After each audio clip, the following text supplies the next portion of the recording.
కాబట్టి అదే విధంగా నేను కూడా పోరాడుతా ఉన్నాను.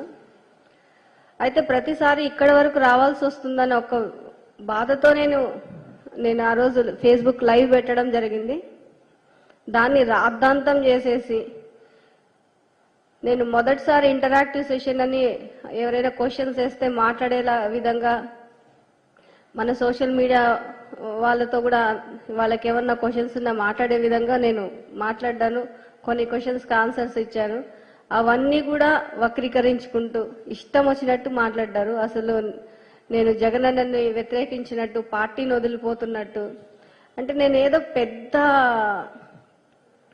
ఫ్యూచర్ని ఊహించేసుకొని నేను ఈ పార్టీలో ఏదో చాలా అయిపోవాలన్న ఉద్దేశంతో రాలేదు. కేవలం జగనన్న చెప్పిన పని చేయడం, ప్రజల్ని ఎలా ఆదుకోవాలి, జగనన్న చెప్తే ప్రజలకు తోడుగా మాకొక నియోజకవర్గం అప్పచెప్పారు. ఆ నియోజకవర్గంలో ప్రజలు బాగుపడే విధంగా మేమేం చేయగలం అవి మాత్రమే చేసుకుంటూ వెళ్ళాము.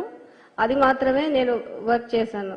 మరి ఈరోజు అలాంటప్పుడు నాకు చాలా ఫ్యూచర్ నేనేదో ఊహించుకోలేదు, నేనేదో మంత్రి అయిపోవాలనో ఇంకోటో ఇలాంటి ఆలోచనలు కూడా నాకు ఎప్పుడూ లేవు.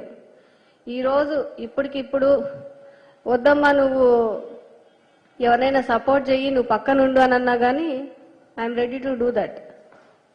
అంత మేము విధేయులుగా ఉన్నప్పుడు ఈరోజు పార్టీని వీడిపోతా ఉన్నారు, జగనన్నను వ్యతిరేకించారని మాట్లాడడం నాకు చాలా ఆశ్చర్యంగా ఉంది. అది కాకుండా ఎస్సీలకి జగనన్న చేసింది నిజంగా మన రాష్ట్ర చరిత్ర కాదు, దేశ చరిత్రలో గుర్తుండిపోవాల. అదే ఆ విధంగా చేసుకుంటూ వచ్చారు జగనన్న.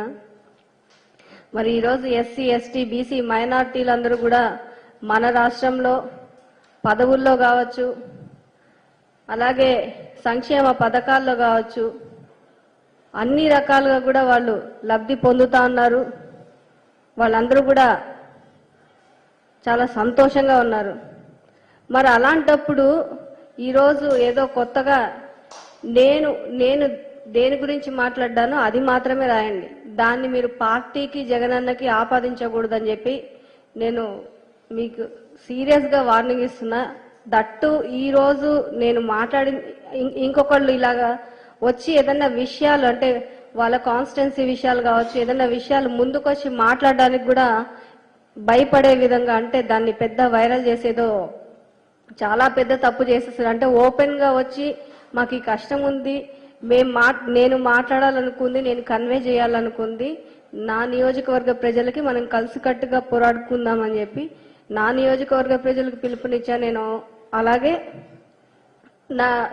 ఎవరైతే ఈ నీళ్ల కోసం ఫైట్ చేస్తున్నామో వాళ్ళందరికీ కూడా ఇది ఒక మెసేజ్ పోవాలన్న ఉద్దేశంతో ఇచ్చాను. కానీ ఇది స్టేట్ మొత్తము అందరూ చూసేలాగా మా పార్టీనే వ్యతిరేకించే విధంగా వీళ్ళు ఆపాదించి